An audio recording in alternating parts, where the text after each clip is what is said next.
नमस्कार फ्रेंड्स। आज का जो मेरा वीडियो है उसमें हम बताने वाले हैं Bihar police fireman second shift जो 27 मार्च को यानी कि आज रविवार को जो पेपर हुआ है उसका ओरिजिनल पेपर आज आप लोग के सामने हम लेकर आए हैं और इसमें हम आप लोग को कुछ आंसर डिस्कस करेंगे और आप लोग को बताना है कि हाँ यह पेपर रियल है या नहीं है, क्योंकि पेपर है वो बहुत ज़्यादा वायरल हो गया फ्रेंड। इसके बाद हम एक और वीडियो लेकर आएंगे जिसमें हम आप लोग को पूरे 100 के 100 लगातार आंसर करवाएंगे और एक भी उसमें गलत नहीं रहेगा, क्योंकि मैं वह वीडियो थोड़ा लेट से लाऊंगा, एनालिसिस कर लाऊंगा और यूट्यूब के भीड़ भाड़ में वह वीडियो नहीं होगी फ्रेंड। जो भी आंसर होंगे सारे आंसर ऑथेंटिक होंगे। तो जो भी सेकंड शिफ्ट वाले बच्चे हैं वह चैनल को सब्सक्राइब कर लें, क्योंकि चैनल को सब्सक्राइब करेंगे तो आपके पास नोटिफिकेशन चला जाएगा और आपको वह वीडियो देख पाएंगे। तो पहला है, कूनो राष्ट्रीय उद्यान कहाँ स्थित है? ऑप्शन मध्य प्रदेश, बिहार, उत्तर प्रदेश, महाराष्ट्र। तो मेरे अनुसार से इसका जो सही उत्तर होना चाहिए वह महाराष्ट्र होना चाहिए। उसके बाद है, एक वृत्त के परिमाप तथा क्षेत्रफल की सांख्यिक रूप से बराबर है। तो वृत्त का परिमाप भी बराबर है और उसका क्षेत्रफल है वह भी बराबर है। तो वृत्त की त्रिज्या क्या होगी? सही उत्तर हो जाएगा इसका 2 पाई। 2 पाई इसका सही उत्तर हो जाएगा। आप लोग इसको बना लीजिएगा। दो गुरुत्वाकर्षण पिंडों के बीच गुरुत्वाकर्षण आर निम्न रूप से किसमें परिवर्तित होता है? तो इसका जो सही उत्तर होना चाहिए फ्रेंड वो आप लोग थोड़ा देख लीजिएगा, हम अभी गलत उत्तर नहीं बताना चाहते हैं। भारत का सबसे लंबा बांध हीराकुंड बांध कहाँ स्थित है? तो हीराकुंड बांध है महानदी पर। ऑप्शन नंबर ए यहाँ पे सही उत्तर हो जाएगा। अगला प्रश्न है मैथ का। एक कूलर का अंकित मूल्य 4200 रुपया है, दुकानदार इसे 3696 बेचता है, तो छूट का प्रतिशत क्या होगा? तो आप देखिएगा 3696 बटा अगर आप 4200 करेंगे गुने अगर आप 100 करेंगे तो आपका जो यहाँ पर कटकर आंसर आएगा वह आएगा 88। यानी कि 100 रुपये के सामान को यह कितने रुपए में बेच रहा है? 88 रुपये में। यानी कि छूट का प्रतिशत जो हो जाएगा वह हो जाएगा 12%। ऑप्शन नंबर बी यहाँ पे सही उत्तर हो जाएगा। दो पूरक कोणों का योग क्या होता है? तो दो पूरक कोण जो होते हैं वह 180 डिग्री होते हैं। पूरक कोण का मतलब होता है 90 डिग्री और दो पूरक कोण की बात कर रहा है तो यहाँ पे 180 डिग्री होगा। यहाँ पे मेरा मैक्सिमम कोशिश रहेगा कि सारे मैथ के प्रश्नों को सोल्व करा दिया जाए। अगला प्रश्न है, भारत में ग्रामीण क्षेत्रों में किस प्रकार की बेरोजगारी पाई जाती है? तो ग्रामीण क्षेत्रों में जो बेरोजगारी पाई जाती है, छिपी हुई या प्रच्छन्न बेरोजगारी और मौसमी बेरोजगारी। क्योंकि आपको पता होगा जब किसान का खेती का समय आता है तो वह रोजगार में होता है और जब खेती का समय खत्म होता है तो वह बेरोजगार हो जाता है। तो यहाँ पे दोनों बेरोजगारी पाई जाती है। तो ऑप्शन नंबर सी मौसमी एवं प्रच्छन्न बेरोजगारी, यहाँ पे दोनों सही उत्तर हो जाएगा। अगला प्रश्न है, लोकसभा की पहली महिला अध्यक्ष कौन रही थी? तो आपको पता होगा विजय लक्ष्मी पंडित। ऑप्शन नंबर ए यहाँ पे सही उत्तर हो जाएगा। उसके बाद अगर देखें तो अगला प्रश्न हम लोग देखते हैं फ्रेंड। अभी यहाँ पे हम सारे प्रश्नों को नहीं देखेंगे। भारत में उष्णकटिबंधीय सदाबहार वन कहाँ पाए जाते हैं? तो यहाँ पे जो सही उत्तर होना चाहिए वह ऑप्शन नंबर बी झारखंड इसका सही उत्तर होना चाहिए। उसके बाद निम्न में कौन राष्ट्रपति सबसे कम समय के लिए अपने पद पर रहे? तो इसका आप लोग को उत्तर देना है। तो मेरे अनुसार से थोड़ा इसमें और आंसर मुझे डाउट लग रहा है तो इसका हम आप लोग को आंसर नहीं बताएंगे। उसके बाद अगर हम देखना चाहें फ्रेंड तो एक समानांतर चतुर्भुज की दो सन्निकट भुजाएं और विकर्ण बराबर हैं तो वह क्या होगा? तो एक समानांतर चतुर्भुज है और उसकी सन्निकट भुजाएं हैं और विकर्ण दोनों बराबर हैं तो ये क्या होना चाहिए? तो यह होना चाहिए वर्ग, क्योंकि वर्ग है वह समानांतर चतुर्भुज है, उसकी भुजाएं भी बराबर होती है तथा उसका विकर्ण भी बराबर होता है। तो ऑप्शन नंबर ए यहाँ पे सही उत्तर हो जाएगा।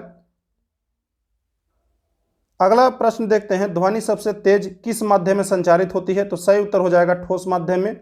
और सबसे अधिक किस में होती है? ठोस में। तो स्टील में सबसे अधिक होती है। वृष्ट छाया क्या है?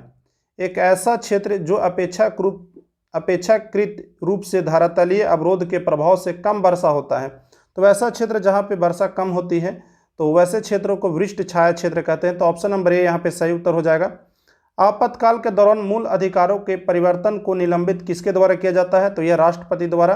राष्ट्रपति जब आपातकाल लगाता है तो मूल अधिकार है वह निलंबित हो जाते हैं। तो ऑप्शन नंबर बी यहाँ पे सही उत्तर हो जाएगा।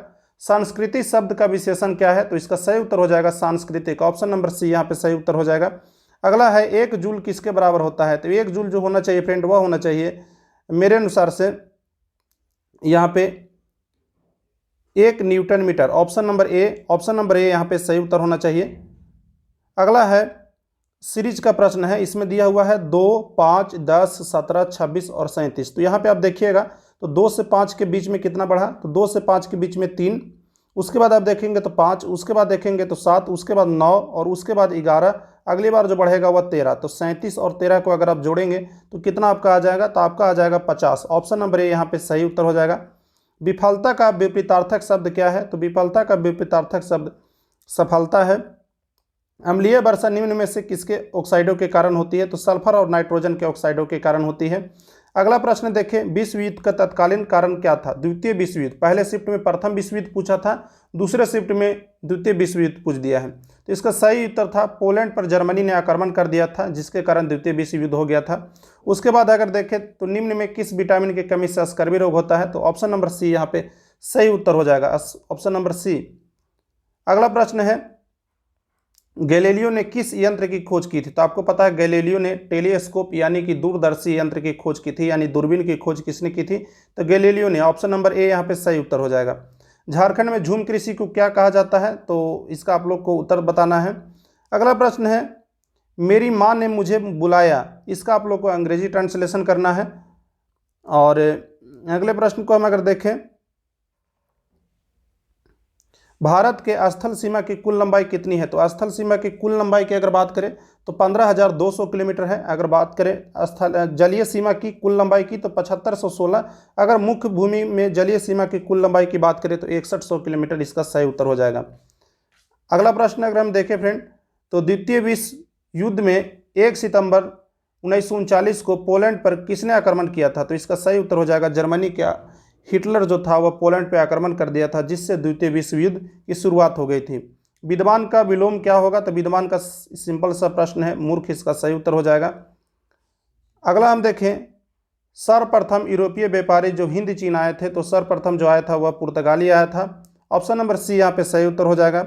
सिंधु सतलज के मध्य हिमालय को किस नाम से जाना जाता है, तो ये आप लोग को बताना है, ऑप्शन में आप लोग इसको उत्तर दीजिएगा। उसके बाद है, परमाणु ऊर्जा संयंत्रों में विद्युत उत्पन्न करने के लिए किस समस्थानिक का प्रयोग किया जाता है, तो इसका जो सही उत्तर हो जाना चाहिए फ्रेंड वह होना चाहिए यूरेनियम 235। ऑप्शन नंबर ए यहाँ पे सही उत्तर होना चाहिए। राज्यसभा के 1/3 सदस्य अवकाश ग्रहण करते हैं प्रत्येक कितने वर्ष के पश्चात, तो प्रत्येक 2 वर्ष के पश्चात 1/3 सदस्य वह अवकाश ग्रहण कर लेते हैं। और अगर पूछ रहा है राज्यसभा के बारे में, तो आप लोग को यह बताना है कि राज्यसभा के सदस्यों का कार्यकाल कितने दिनों का होता है, कमेंट में आप लोग को बताना है। उसके बाद आप लोग देख सकते हैं, निम्न में कौन ऊर्जा का मात्रक नहीं है, किलोवाट, किलोवाट घंटा, न्यूटन मीटर या जूल। तो यहाँ पे ऊर्जा की मात्रा, ऊर्जा के बारे में बात कर रहा है, तो यहाँ पे जो सही उत्तर हो जाएगा फ्रेंड। अगला प्रश्न है, संपत्ति का अधिकार अब एक कैसा अधिकार है, तो अब एक कानूनी अधिकार है। पहले एक कौन सा अधिकार था, तो पहले यह मौलिक अधिकार था। मौलिक अधिकार को इस 44वें संविधान संशोधन 1978 द्वारा इसको हटा करके कानूनी अधिकार बना दिया गया। और यह अभी वर्तमान में किस अनुच्छेद में है, तो 300 के का में यह है। तो ऑप्शन नंबर ए यहाँ पे सही उत्तर हो जाएगा, कानूनी अधिकार। उसके बाद है 2011 के जनगणना के अनुसार भारत में सर्वाधिक जनसंख्या वाला राज्य, तो सर्वाधिक जनसंख्या वाला राज्य आपका उत्तर प्रदेश हो जाएगा, ऑप्शन नंबर डी। अगला है, राष्ट्रीय आय का क्या मतलब है, तो राष्ट्रीय आय का मतलब होता है कि देश के जीडीपी को जब उस देश के जनसंख्या से भाग दे देते हैं तो वह, सॉरी फ्रेंड, राष्ट्रीय आय का मतलब होता है कि उस देश का कुल आय राष्ट्रीय आय कहलाता है। अगला है, चक्रवृद्धि ब्याज का महेश ने 12,000 चक्रवृद्धि ब्याज पर रखे हैं, यह रकम 5 वर्ष में दुगनी हो जाती है, तो 20 वर्षों में कितनी हो जाएगी। 5 वर्षों में कितनी हो रही है फ्रेंड, दुगनी। तो 20 वर्षों में यानी कि 5 का यह कितना गुना है, तो 4। तो इसका ट्रिक यही होता है कि जितना गुना है उसको आप 2 के, अगर दुगनी हो रही है तो 2 पर आप 4 पावर कर देंगे। तो सॉरी फ्रेंड, इसका ट्रिक यह होता है कि अगर मान लीजिए कि 12,000 इसने लगाया, 12,000 हो जा रहा है 5 वर्ष में दुगनी, तो 20 वर्ष में कितनी हो जाएगी, तो 5 वर्ष में दुगनी हो रहा है, तो 20 इससे कितना है, 4 गुना है, तो इसमें डायरेक्ट आप गुना कर दीजिए, 2 गुने 8 यानी कि 8 गुनी हो जाएगी, तो 12 8 कितनी हो जाएगी, 96। ऑप्शन नंबर ए यहाँ पे सही उत्तर हो जाएगा। अगला प्रश्न है,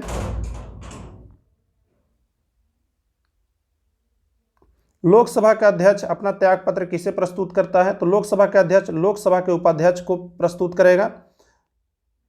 प्रथम टीका किसने विकसित किया था, तो प्रथम टीका जो था वह एडवर्ड जेनर ने प्रथम टीका विकसित किया था। अगला प्रश्न देखते हैं। 26 नवंबर जाना जाता है, तो 26 नवंबर जाना जाता है राष्ट्रीय विधि दिवस के लिए। उसके बाद देखिए अगला प्रायिकता से प्रश्न पूछा है, बोल रहा है कि एक सिक्का को 40 बार उछाला जाता है तथा निम्नलिखित परिणाम आते हैं।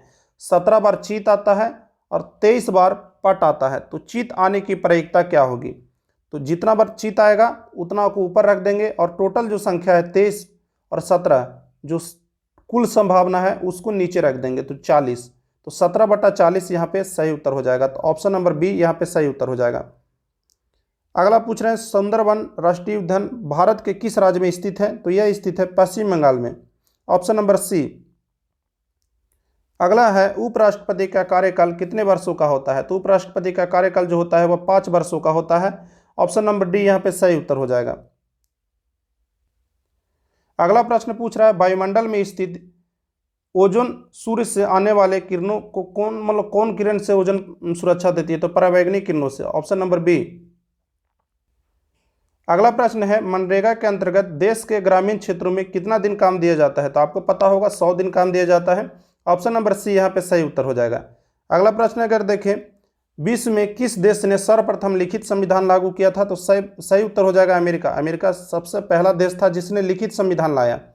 संपीड़ित प्राकृतिक गैस में कौन सी गैस होती है? तो सही उत्तर होना चाहिए वह मीथेन होना चाहिए। हालांकि इस क्वेश्चन में मुझे थोड़ा डाउट लग रहा है, अगला जब वीडियो लाऊंगा तो उसमें प्रॉपर इस पर डिस्कशन कर लूंगा। अरुणाचल प्रदेश में ब्रह्मपुत्र को किस नाम से जाना जाता है? तो यहाँ पे जाना जाता है इसे दिहांग, ऑप्शन नंबर ए यहाँ पे सही उत्तर हो जाएगा। अगला प्रश्न में अगर देखना चाहे फ्रेंड तो एक अधातु जो कमरे के ताप में द्रव के रूप में रहता है तो वह सही उत्तर हो जाएगा ब्रोमीन। अगर धातु पूछता तो पारा, ऑप्शन नंबर ए डी यहाँ पे सही उत्तर हो जाएगा। किस उत्पाद के लिए हॉलमार्क का उपयोग किया जाता है? तो ज्वेलरी सोने चांदी के लिए हॉलमार्क का उपयोग किया जाता है, ऑप्शन नंबर बी यहाँ पे सही उत्तर हो जाएगा। अगला अगर हम देखें निम्नलिखित में से किस स्थान पर भारत में सर्वाधिक वर्षा दर्ज की जाती है? तो ऑप्शन नंबर ए मानसीराम। अगला अगर प्रश्न देखें फ्रेंड तो अगला प्रश्न है एक वस्तु का अंकित मूल्य 80 है और उसे 72 रुपये में बेच दिया जाता है, यानी कि 80 रुपये उसका अंकित मूल्य था और उसको 72 रुपये यानी 8% के छूट 8 रुपये के छूट पर बेच दी जाती है। तो इसका परसेंटेज अगर आप निकालेंगे तो आ जाएगा आपका 10%, ऑप्शन नंबर सी यहाँ पे सही उत्तर हो जाएगा। अगला चक्रवृद्धि ब्याज का है, इसे अगर आप सोल्व कीजिएगा तो चक्रवृद्धि ब्याज आ जाएगा 410 रुपया और साधारण ब्याज आ जाएगा 400 रुपया, यानी कि दोनों के बीच का जो डिफरेंस हो जाएगा वह 10 रुपये का हो जाएगा, ऑप्शन नंबर ए यहाँ पे सही उत्तर हो जाएगा। अगला है खरीफ कौन सी फसल पशुओं के चारे के रूप में भी उपयोग लाई जाती है? तो ज्वार और बाजरा चारे के रूप में भी उपयोग में लाई जाती है, ऑप्शन नंबर सी। अगला प्रश्न है निम्नलिखित में कौन रासायनिक परिवर्तन नहीं है? रासायनिक परिवर्तन से पिछले शिफ्ट में प्रश्न पूछा गया था। यहाँ पे है उबलता हुआ पानी। उबलता हुआ पानी है वो भौतिक परिवर्तन का उदाहरण है। भारत का प्रथम लीगल ऑफिसर यानी कि पहला कानून अधिकारी कौन होता है? तो पहला कानून अधिकारी भारत का महान्यायवादी यानी कि भारत का अटॉर्नी जनरल पहला कानून अधिकारी होता है। भारत के तरफ से करेंसी नोट कौन जारी करता है? तो सिंपल सा प्रश्न है फ्रेंड, भारतीय रिजर्व बैंक। भारतीय रिजर्व बैंक करेंसी नोट जारी करता है। उसके बाद अगर देखें भारत में प्रथम रेलगाड़ी मुंबई से कहां के बीच चलाई गई थी? तो थाने के बीच चलाई गई थी, जिसका नाम क्या था? तो ब्लैक ब्यूटी इसका नाम था, ऑप्शन नंबर डी। अगला प्रश्न है किस क्षेत्र में कामगारों को रोजगार की सुरक्षा मिलती है? तो यहाँ पे जो मिलती है वह संगठित क्षेत्रों में, ऑप्शन नंबर ए यहाँ पे सही उत्तर हो जाएगा। अगला प्रश्न अगर हम देखें फ्रेंड सारे जहां से अच्छा किसके द्वारा लिखा गया था? तो यह जो लिखा गया था वह लिखा गया था, सही उत्तर हो जाएगा फ्रेंड मोहम्मद इकबाल। तो कुल मिलाकर हमने सारे प्रश्नों को जो मतलब जल्दी से सोल्व किए जा सकते थे उन सारे प्रश्नों को देखा। एक मैं वीडियो लाऊंगा प्रॉपर जिसमें 1 से लेकर के 100 तक सारे प्रश्न बिना किसी गलत आंसर के उसमें हम लोग डिस्कस करेंगे और वह वीडियो बहुत ही शानदार होगा फ्रेंड, क्योंकि हमारा कोशिश रहेगा कि एक भी उत्तर आप लोग के साथ गलत ना शेयर किया जाए। तो सेकेंड शिफ्ट के जितने भी स्टूडेंट हैं वह इस चैनल को सब्सक्राइब कर लें। इसके बाद हम कटअप का भी वीडियो लाएंगे, कैसा पेपर रहा, दोनों में से कौन पेपर टफ रहा, सारे चीज़ों के बारे में हम प्रॉपर डिस्कस करेंगे। तो चैनल को सब्सक्राइब करके जुड़ जाइए, वीडियो को लाइक भी कर दीजिए इसी प्रकार के वीडियो के लिए। टेक केयर, धन्यवाद, बाय बाय।